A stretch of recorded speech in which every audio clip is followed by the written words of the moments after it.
नमस्कार, बहुत स्वागत है आप सभी का हमारे इस खास बुलेटिन में। मैं हूं आपके साथ मरियम अली। चलिए देश और दुनिया की तमाम जरूरी खबरें हैं उन पे एक नजर डाल लेते हैं। उत्तर भारत में इन दिनों मौसम का मिजाज बदल चुका है। कभी गर्मी हो रही है तो कभी ठंडी हवाएं चलने लगती हैं और बीच बीच में ऐसा भी देखने को मिला जहां बारिश हो गई। अब आने वाले दिनों में भी बारिश को लेकर दिल्ली एनसीआर समेत कई राज्यों में अलर्ट दिया गया है। आपको बता दें कि बीते कुछ दिनों से ठंडी हवाएं चल रही थी, बीच बीच में बारिश भी हुई। ऐसे में गर्मी भी देखने को मिली। अब आने वाले दिनों में तापमान कैसा रहेगा ये जान लेते हैं। आईएमडी ने कई राज्यों में येलो और ऑरेंज अलर्ट जारी कर दिया है। बिहार की बात की जाए तो वहां मौसम ने एक बार फिर यू टर्न ले लिया। पटना मौसम विज्ञान केंद्र के मुताबिक वातावरण में अस्थिरता बढ़ती जा रही है। अगले 24 घंटे में आंधी, बारिश और बिजली गिरने की संभावना भी जताई गई। वहीं उत्तर प्रदेश की राजधानी लखनऊ, साथ ही नोएडा, गाजियाबाद समेत तमाम जिलों में आज मौसम बदलता रहेगा। सुबह के वक्त आसमान ऐसा ही साफ बना रहेगा। वहीं बादलों की आवाजाही भी देखने को मिलेगी। हल्की बारिश के साथ 30 से 40 किलोमीटर प्रति घंटे की रफ्तार से हवाएं भी चल सकती हैं।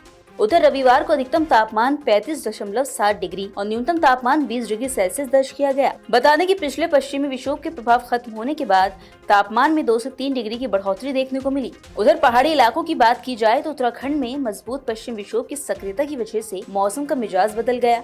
पर्वतीय क्षेत्रों में आज आकाशीय बिजली चमकने, ओलावृष्टि और 40 से 50 किलोमीटर प्रति घंटे की रफ्तार से तेज हवाएं चल सकती हैं। ऑरेंज अलर्ट दिया गया।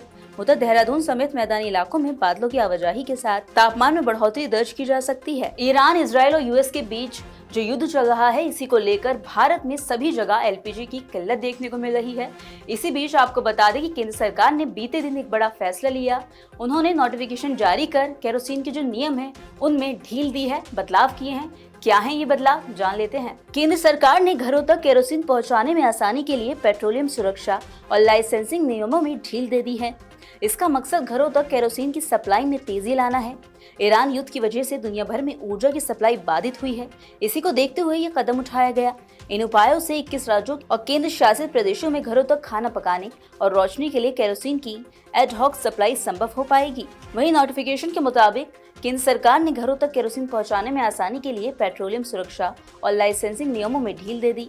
पेट्रोलियम और प्राकृतिक गैस मंत्रालय ने दिल्ली, हरियाणा, उत्तर प्रदेश और गुजरात समेत 21 राज्यों केंद्र शासित प्रदेशों में खाना पकाने और रोशनी के लिए पब्लिक डिस्ट्रीब्यूशन सिस्टम यानी कि पीडीएस के तहत बेहतर केरोसिन तेल एसकेओ के एड हॉक आवंटन की अनुमति दे दी। उधर प्रधानमंत्री नरेंद्र मोदी कल यानी कि 31 मार्च को अपने गृह राज्य गुजरात जाएंगे। यहाँ उनका 1 दिवसीय दौरा रहेगा, जहाँ वो राज्य को करीब 6,000 करोड़ रुपए की परियोजनाओं की सौगात देंगे और साथ ही रेलवे के कई प्रोजेक्ट की भी सौगात देंगे। बता दें कि पीएम मोदी इस दौरान जैन विरासत के संरक्षण से लेकर एडवांस तकनीक, सेमीकंडक्टर और बुनियादी ढांचे के विकास पर जोर देंगे। पीएम मोदी के दौरे की शुरुआत गांधीनगर जिले के कोभा गांव से होगी। वहां वो श्री महावीर जैन आराधना केंद्र में नवनिर्मित सम्राट संप्रति संग्रहालय का उद्घाटन करेंगे। ये संग्रहालय सम्राट अशोक के पोते सम्राट संप्रति के नाम पर है, जिन्होंने जैन धर्म और अहिंसा के सिद्धांत का प्रचार किया था। साथ ही बताते चले कि सम्राट संप्रति संग्रहालय में 7 गैलरी हैं, जिनमें दुर्लभ कलाकृतियां और प्राचीन पांडुलिपियां रखी हैं। यहाँ सदियों पुरानी जैन कला, पत्थर और धातु की मूर्तियां और ऐतिहासिक सिक्के भी रखे गए हैं।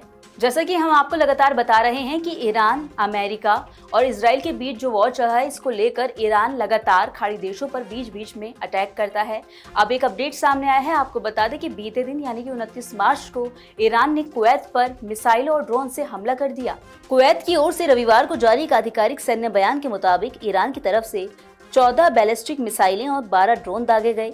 इन्हें रक्षा इकाइयों ने मार गिराया। इस बीच एक सैन्य शिविर पर प्रोजेक्टाइल हमले में 10 सैनिक घायल हो गए। मीडिया रिपोर्ट्स के मुताबिक हमलों को रोकने के बावजूद एक सैन्य शिविर पर कई प्रोजेक्टाइल गिराए गए, जिससे सशस्त्र बलों के 10 जवान घायल हो गए।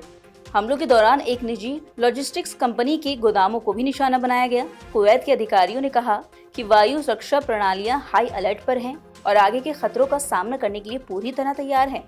उधर अमेरिकी राष्ट्रपति डोनाल्ड ट्रंप ने कहा कि ईरान के साथ कोई समझौता जल्द ही हो सकता है। उन्होंने अमेरिका के बड़े हमलों का भी जिक्र किया। उधर बॉलीवुड अभिनेत्री सोनम कपूर दूसरी बार मां बनी है। आपको बता दें कि बीते दिन उन्होंने अपने सोशल मीडिया अकाउंट पर अपने दूसरे बेटे के जन्म की खबर साझा की। सोनम कपूर और उनके पति आनंद आहूजा एक बार फिर पेरेंट्स बन गए हैं। इस जोड़ी ने 29 मार्च को अपने दूसरे बच्चे का वेलकम किया। सोनम और आनंद पहले से एक बेटे वायु के पेरेंट्स हैं और अब दूसरी बार वो बेटे के माता पिता बने। इस जोड़ी ने सोशल मीडिया पर फैंस के साथ ये गुड न्यूज शेयर की। रविवार को सोनम और आनंद आहूजा ने इंस्टाग्राम पर एक नोट शेयर किया और अपने दूसरे बच्चे के जन्म की जानकारी दी। उस नोट में लिखा, बेहद शुक्रगुजारी और प्यार से भरे दिलों के साथ हम ये बताते हुए बहुत खुश हैं कि 29 मार्च 2026 को हमारे घर एक बेटे का जन्म हुआ। हमारा परिवार अब और बड़ा हो गया और उसके आने से हमारे दिल भी सबसे खूबसूरत तरीके से और बड़े हो गए। वहीं नोट में आगे लिखा, वायु अपने छोटे भाई का वेलकम करके बहुत खुश है और हम इस अनमोल नई जिंदगी के लिए खुद को बहुत खुशनसीब मानते हैं, जिसने हमारे घर को खुशियों और प्यार से भर दिया। सोनम और आनंद 4 लोगों के परिवार के तौर पर अपनी जिंदगी का ये खूबसूरत नया सफर शुरू करने के लिए बहुत शुक्रगुजार हैं। तो ये थी वो सभी जरूरी खबरें जो हमने आपको दिखाई। इन खबरों का अपडेट भी लगातार आपको मिलता रहेगा। बस उसके लिए आपको जुड़े रहना होगा नवोदय टाइम्स पंजाब केसरी के साथ।